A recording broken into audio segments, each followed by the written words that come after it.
인공지능 서비스 챗GPT와 2라운드 대결입니다.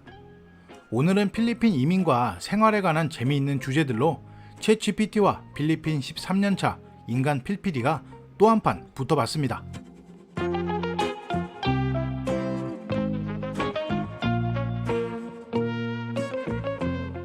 선진국에서 개발도상국으로 이민을 선택하는 경우, 예를 들면 한국에서 필리핀이죠.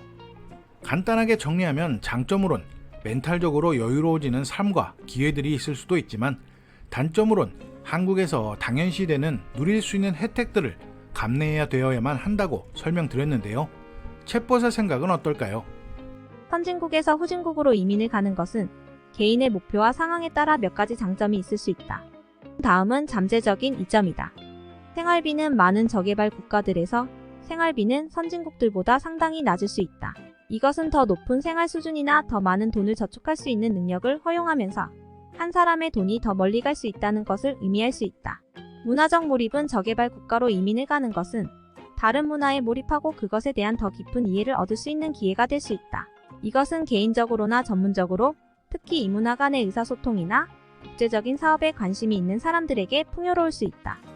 비즈니스 기회의 경우 일부 저개발 국가에서는 선진국에서 사용할 수 없는 기업가 정신 또는 투자 기회가 있을 수 있다. 여기에는 사업을 시작하거나 지역 기업이나 산업에 투자하는 것이 포함될 수 있다.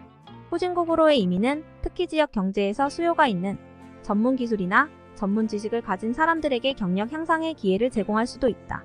경우에 따라 일자리 경쟁이 덜하거나 특정 직종에 대한 수요가 더 높아질 수 있다. 선진국이든 후진국이든 새로운 나라로 이민을 가는 것은 개인의 성장과 자기 발견으로 이어질 수 있는 도전적이지만 보람 있는 경험이 될 수 있다.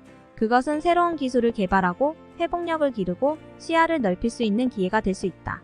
하지만 저개발 국가로 이민을 가는 것은 언어 장벽, 문화적 차이, 기반 시설이나 자원의 부족과 같은 도전들도 제시할 수 있다는 것을 주목하는 것이 중요하다. 이민을 결정하기 전에 모든 요소를 철저히 조사하고 고려하는 것이 중요하다. 이민을 생각하는 사람들의 모든 사정을 헤아릴 수는 없기에 이민에 대한 부분은 챗GPT 생각이 저보다 더 긍정적인 것 같습니다. 하지만 챗봇의 답변에서는 기회라는 단어가 눈에 많이 보이는 것 같고요. 여행 가기 위험한 나라라고 한국 사람들에게 알려진 필리핀이라는 나라. 저 역시도 유튜브를 시작하기 전엔 이렇게까지 필리핀을 경계하고 안 좋은 인식이 있나? 라는 생각이 들 정도였는데요. 기본적인 해외여행 시 주의해야 할 점을 파악하고 여행 다닌다면 필리핀 위험하지 않다 라고 저는 설명을 드려봤었죠.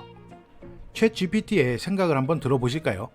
필리핀에서 여행하는 것은 위험하기 때문에 살아서 돌아올 수 없다고 말하는 것은 정확하지 않다. 외국 여행과 관련된 특정한 위험이 있는 것은 사실이지만 필리핀을 방문하는 대다수의 사람들은 사고 없이 그렇게 한다. 필리핀을 여행하는 동안 낯선 환경에서처럼 안전을 보장하기 위해 주의를 기울이고 필요한 예방 조치를 취하는 것이 중요하다. 여기에는 특정 지역이나 이웃을 피하는 것, 신뢰할 수 있는 가이드나 그룹과 함께 여행하는 것, 그리고 항상 주변을 의식하는 것이 포함될 수 있다. 또한 여행하기 전에 목적지를 조사하고 해당 국가의 정부 또는 기타 평판이 좋은 출처에서 발행한 여행 권고 사항이나 경고를 따르는 것이 항상 좋은 생각입니다. 전반적으로 필리핀 여행과 관련된 위험이 있지만 적절한 계획과 예방책이 있다면 안전하고 즐거운 여행이 가능하다. 저와 챗봇의 생각이 어느 정도 비슷한 것 같습니다. 필리핀뿐만 아니라 모든 해외여행이라는 것이 당연히 특정한 위험 요소가 있다는 것도요. 상황에 따라 다르겠지만 현실적으로 필리핀에서 한화 1억 원의 가치는 크게 부풀려지지 않을 것이라고 간단하게 저는 설명드렸었죠. 이 친구의 생각을 들어보시죠. 1억 원은 필리핀 페소 약 423만 3,500페소에 해당한다. 이 금액은 개인의 생활 습관과 소비 습관에 따라 가치가 달라질 수 있지만 일반적으로 필리핀에서는 상당한 금액으로 볼 수 있다. 필리핀 중산층에게 한화 1억 원, 423만 3,500페소는 괜찮은 집, 자동차, 그리고 다른 기본적인 필수품들을 살 수 있는 능력과 함께 편안한 생활 방식을 제공할 수 있다. 그것은 또한 여행, 외식, 취미와 같은 몇몇 사치품들을 허용할 수 있다. 부유한 개인에게 한화 1억 원, 423만 3,500페소는 특히 그들이 사치스러운 생활 방식에 익숙하다면 큰 돈으로 여겨지지 않을 수도 있다. 그러나 그것은 여전히 약간의 추가적인 사치나 투자를 제공할 수 있다. 필리핀은 수도 마닐라가 일반적으로 다른 지역에 비해 비싸기 때문에 지역에 따라 생활비와 생활 수준이 크게 달라질 수 있다는 점에 유의해야 한다. 챗봇은 사치품이란 단어까지 써버리네요. 수도 마닐라의 물가 수준까지 꿰뚫어보고 있고요. 어떠한 생활 방식을 선택하는지에 따라서 달라질 수 있다는 답변인데 1억이 10억의 가치를 갖게 된다는 허튼 생각은 이 친구도 안 합니다. 저는 한국에서 살던 수준으로 필리핀에서 살아간다면 한국과 비슷한 생활비를 소비할 수뿐이 없다. 하지만 로컬폼을 추가한다면 아직까진 저렴하다라고 말할 수 있다. 그리고 저의 경우엔 한국폼 50, 필리핀폼 50으로 살아가긴 아직 괜찮다라고 설명드렸었죠.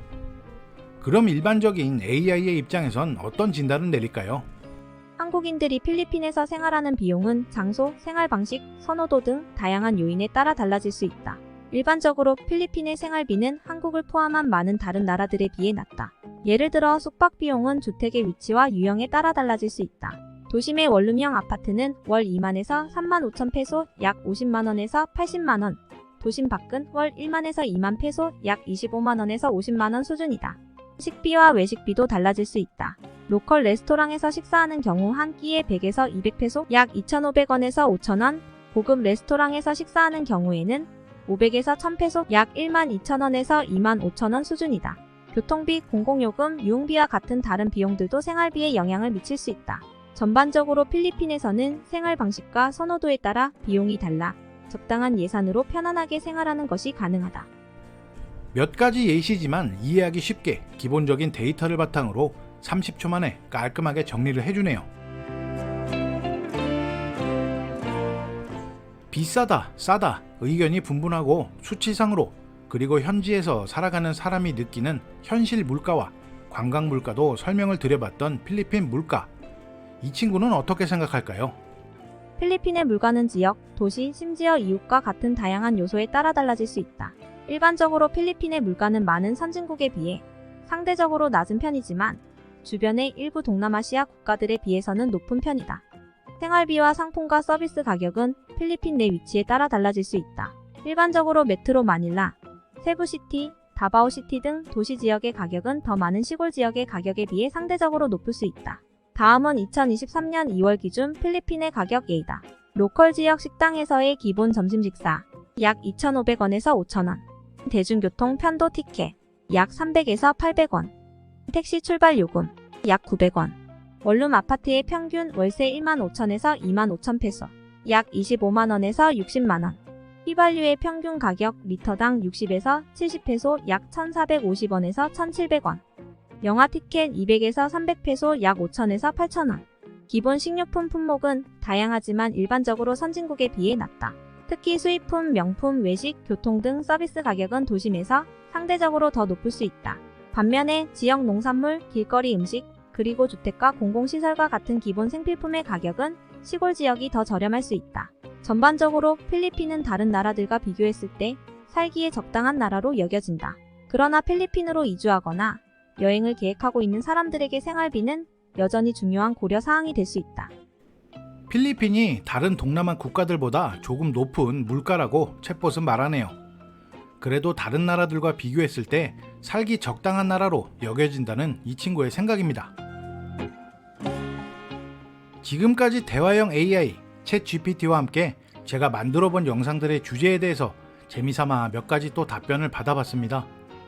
챗 GPT는 교육 관련 부정행위, 범죄 악용, 사이버 보안 문제 등과 편행적, 사고 능력, 정보 정확성에 한계가 있다고는 하지만 챗 GPT가 가진 잠재력은 굉장할 터이니 빅테크 기업들이 투자를 하는 이유는 분명히 있겠죠.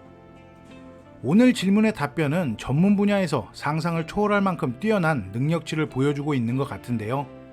영상을 만들고 보니 앞으로 AGI, 강인공지능이 등장한다면 정말 무섭기도 할 것 같습니다. 영상 끝까지 시청해주셔서 감사드리고요. 좋은 하루 되시기 바랍니다.